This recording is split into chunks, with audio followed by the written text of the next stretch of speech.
Hello, we want to welcome you to the Rally Room once again with our leadership tips, and we're going to have a great service today.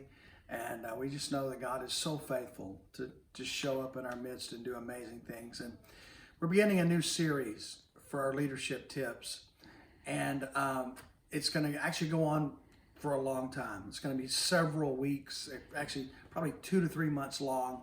And we're going to be talking about the leadership tips of Jesus. We're going to learn from Jesus what his leadership tips are. And I think he was the greatest leader that ever walked the planet. He naturally was a leader. And I think if we really look closer, we can extract some amazing tips on how we can be better leaders just by simply walking with him in Matthew, Mark, Luke, and John. So I'm going to give you 3 every Sunday. For the next several Sundays, you're going to get 3 leadership tips from Jesus. Today, I want to talk about 3. Number 1, Jesus was a problem solver. You see, he felt like and knew that that was his assignment from God, was to go through life being a problem solver, not a problem creator. Everywhere Jesus went, he solved problems. That was his assignment. He went in and he brought answers and he helped people. Everywhere he stepped, he was the problem solver. You and I have that same assignment from the Lord, to be a problem solver. The second leadership tip that we learn from Jesus is he was willing to network with all people, with everyone from all backgrounds. Think about even his disciples. We don't know all the complete background of his disciples, but we do know 3 of them were fishermen. 1 of them was a tax collector. We know that Jesus, he networked with poor people, wealthy people, logical people, energetic people, people from all walks of life. And I think if you and I are going to be amazing leaders, we have to follow that example. We have to love everybody. We have to look to everyone equally. We have to respect people and honor people at every level and every way, and be willing to connect and work with people from all, even people from different generations, people sometimes that we don't understand. You know, you can still walk in agreement and you can still network and get the kingdom of God built with people from all different walks and all different backgrounds. The third leadership tip we're going to talk about today is that Jesus never felt that he had to prove himself to anybody.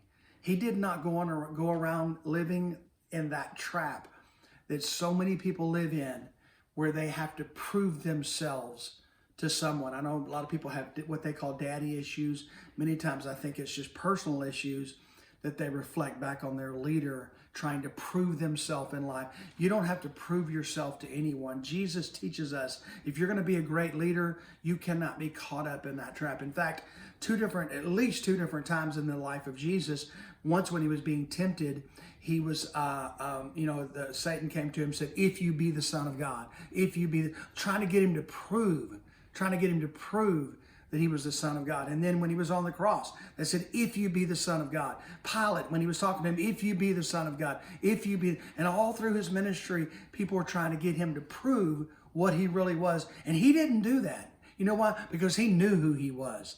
Jesus didn't go around trying to prove. And if you're trying to prove who you are, it's going to be hard for you to lead the people that God's called you to lead. So we need to make sure that we are not caught into that trap of trying to prove ourselves to other people. You see, Jesus, number 1, he was confident of his worth. Number 2, he knew his purpose. And number 3, he stayed focused. We need to make sure we know that our worth comes from God, not from our titles or who we are or who our parents were. Our worth is not in what we do. We're made and created in the image of God. And we know our worth comes because we are God's people, God's creation, the apple of God's eye. And then he knew his purpose. Thank God we know our purpose, we know our worth, and we stay focused on doing his will in our life. And when we do that, and we begin to do the leadership tips that we follow in Jesus' life, we're going to watch breakthrough after breakthrough happen, and we're going to become more effective leaders as we go forward. So guys, get ready. We're going to have a great service and a great time today. You guys are amazing. You guys are the ones who are making the difference in your generation. And I salute you in being the leader that you are.